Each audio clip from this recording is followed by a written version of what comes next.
Imagine being jolted awake at 2 in the morning as your HOA kicks down your front door. Everything changes the second they spot your FBI jacket hanging on the wall. You're sound asleep, wrapped in that deep, peaceful comfort that only comes when the night outside is still, until the silence shatters. Wood splinters. Hinges snap. The crash echoes through your chest like a gunshot. That's what happened to Monique Harold on a humid Texas night at exactly 2:07 a.m.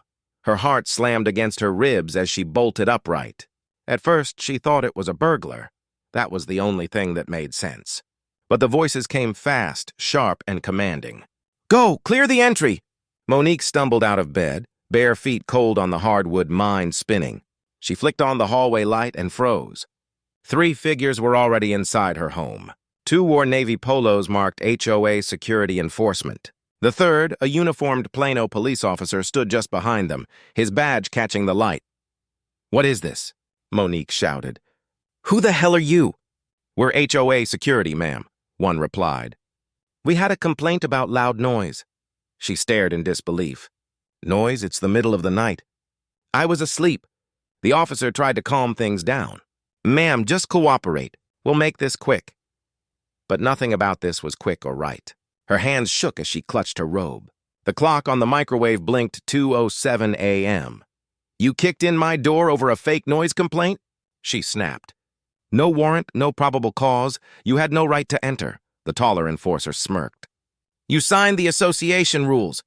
We have authority." "Authority?" Monique shot back. "To break into my home at 2 in the morning?" Then everything shifted. The shorter man's flashlight swept across the coat rack and stopped. Hanging there was Monique's dark blue FBI field jacket. The beam lingered on the gold letters. Their posture changed instantly, from arrogant to afraid. "Yes," Monique said coldly, crossing her arms. "It's real. 12 years as an FBI analyst. That jacket isn't decoration. It means I know my rights and you just trampled them." Silence. The officer cleared his throat. "Gentlemen, step outside now." Their swagger evaporated as they shuffled toward the door. Outside, Monique heard the officer's voice drop low. "No grounds. Unlawful entry. Liability." Her front door hung splintered, the wood broken where the lock used to be. From peace to chaos, all in minutes. By sunrise, word was already spreading through the neighborhood. A police car outside a quiet home always starts the rumors.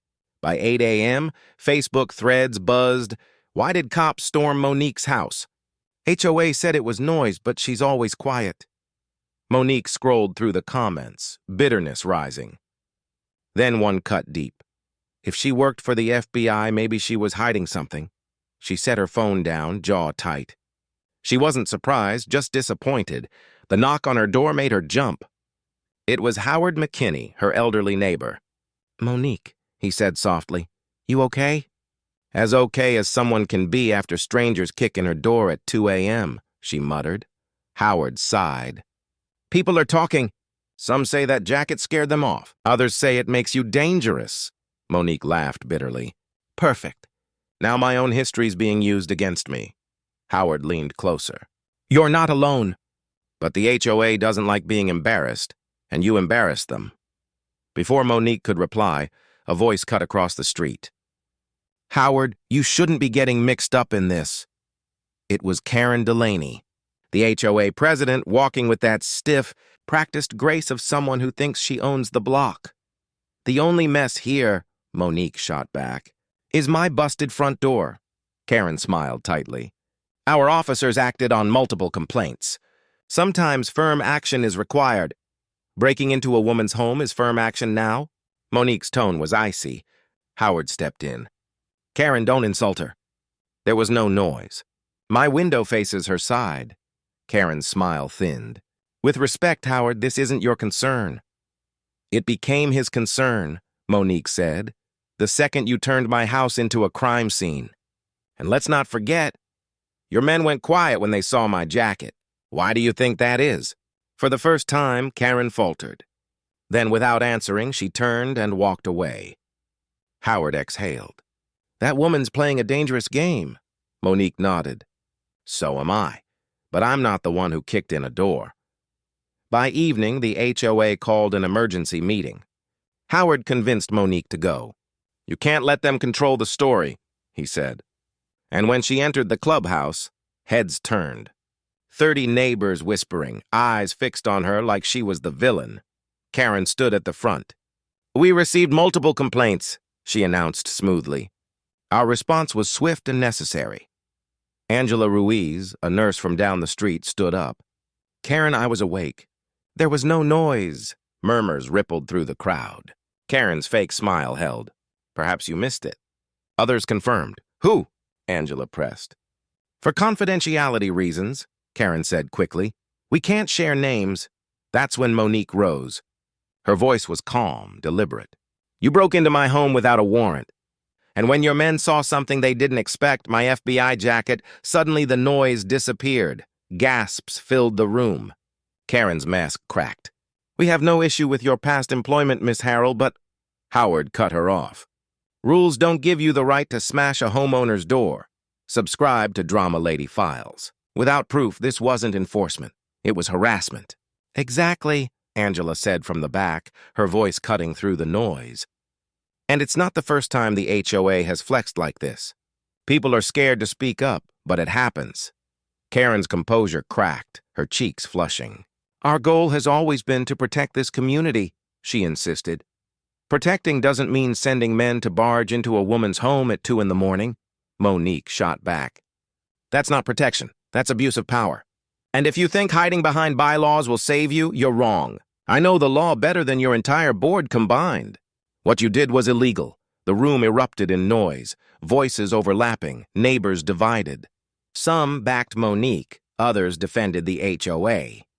A man muttered, "They wouldn't break in without reason," and a woman snapped back, "You weren't there." Karen slammed her hand on the podium. "Enough! We'll investigate internally and release a statement in the coming days. Until then, stop spreading baseless accusations online." But Monique didn't back down. She turned to the crowd, her eyes scanning every face. "You can believe their story, or you can believe what you've seen for yourselves. I've lived here 6 years. No loud parties, no disturbances. But the second I stand up to them, I'm the problem? Think about who benefits from that." Her words hung heavy in the air. Howard gently touched her arm. "Come on, you've said enough." As they left, Monique could feel the eyes on her. Admiration from some, suspicion from others. But one thing was clear, the HOA had lost control of the story. And once neighbors start questioning, the cracks only grow wider. Still, Monique had no idea just how far the board would go to silence her. The next morning, she woke to a flood of notifications, messages from friends, co-workers, even old FBI contacts. Someone had posted a blurry photo of her from the meeting with the caption, "Former FBI agent causes chaos in Richardson neighborhood." Her stomach twisted. She wasn't a field agent, but online, no one cared. They wanted drama, not truth. When she stepped outside, the shift was palpable. Some neighbors waved half-heartedly. Others turned away.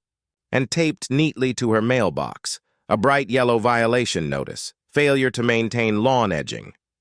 "Fine, $150, Monique tore it down." "Of course," she muttered. Howard crossed the street, cap low. "They're moving fast. Trying to bury you in fines? I mow every week," she said. "This is retaliation. They'll keep piling it on," he warned. Trash cans, paint chips, mailbox color, anything they can twist into a violation. And he was right. Within 3 days, Monique had 4 more citations, all nonsense. Each fine felt like a message. Then came the whispers, the side glances at the grocery store, even a message from a neighbor suggesting she apologized to keep the peace. That evening, as she sat reviewing the mountain of paperwork, her phone buzzed. An unknown number. "You don't belong here," a low male voice said. Then a silence, her hand trembled. She'd handled threats before, but this was her home. The next morning, she'd had enough. She stormed into the HOA office, violations in hand. "Karen!" she snapped, slamming them onto the desk. "We both know these are bogus. You think you can find me into silence? Think again." Karen didn't flinch. "Our enforcement follows community standards. You can appeal at the next board hearing." Monique leaned forward. "I'll do more than appeal. I'll bring in lawyers, the police, even the state attorney's office. You want to test me? Karen's smile finally faltered. Threats won't help you here. And intimidation won't help you either, Monique shot back. Then Karen's tone shifted, soft but sharp. You think wearing that FBI badge makes you untouchable? It doesn't. It makes people nervous. You bring attention, and attention isn't good for neighborhoods like ours. Monique froze. Neighborhoods like ours? She repeated. You mean neighborhoods where people like me aren't supposed to question authority? Karen said nothing, just straightened her papers. We're done here, Monique walked out, fire in her chest. This wasn't about rules anymore. This was about control and fear. That night, she sat with Howard and Angela at her kitchen table, her door still cracked from the night it was broken. They're not going to stop, Angela said quietly. The more you fight, the harder they'll push. So what? Monique said. I'm supposed to roll over? Howard shook his head. No, you fight smart. Paper trails, witnesses, every threat, every fine. Document it. Then, when it's time, hit them with everything you've got. Monique looked between them, her voice steady. Then that's what I'll do. They broke into the wrong woman's house. But she had no idea. The HOA wasn't done, and their reach went far beyond the neighborhood gates. All residents are expected to follow the same set of rules. If you've received multiple violations, the process is simple.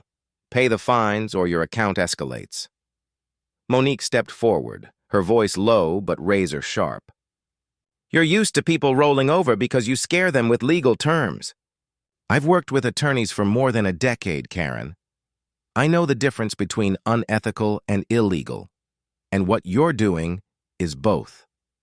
If you think I'll let you steal my home over made-up violations, you're delusional, Karen's smile faltered. You're being dramatic. No, Monique shot back. I'm being precise.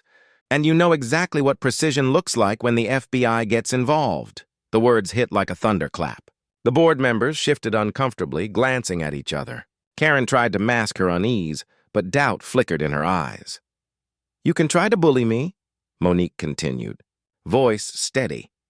But every move you make leaves a paper trail, every bogus fine, every threat, every unlawful entry. And when this reaches a judge, or worse, the press, you'll regret not doing the right thing. A heavy silence settled over the room. Karen straightened her papers, her tone barely above a whisper. You're escalating this more than it needs to be. Monique let out a sharp laugh. You kicked in my door at 2 a.m. and now you're threatening to take my house. I didn't escalate anything. You did. She turned and walked out, her heels echoing against the tile as the board members whispered behind her. That night, Monique sat in her kitchen surrounded by papers, photos of the SUV, screenshots of threats, copies of fines. Angela's laptop glowed softly, scrolling through online threads. Look at this, Angela said, pointing at the screen. Half the neighborhood's turning on Karen. People are finally speaking up. Howard leaned back in his chair. That's good. But it also means she'll double down. People like her don't admit they're wrong. They dig in deeper. Monique nodded. Which is why we need to be ready.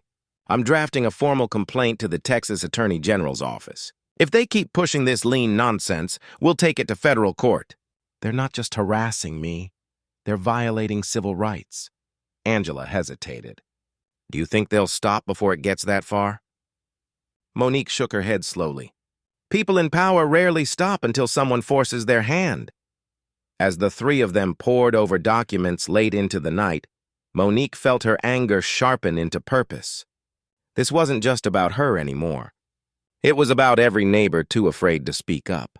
Every resident who paid a fine they didn't owe out of fear. But Monique didn't yet know the HOA was planning something bigger, something that would drag the entire neighborhood into chaos. Subscribe to Drama Lady Files.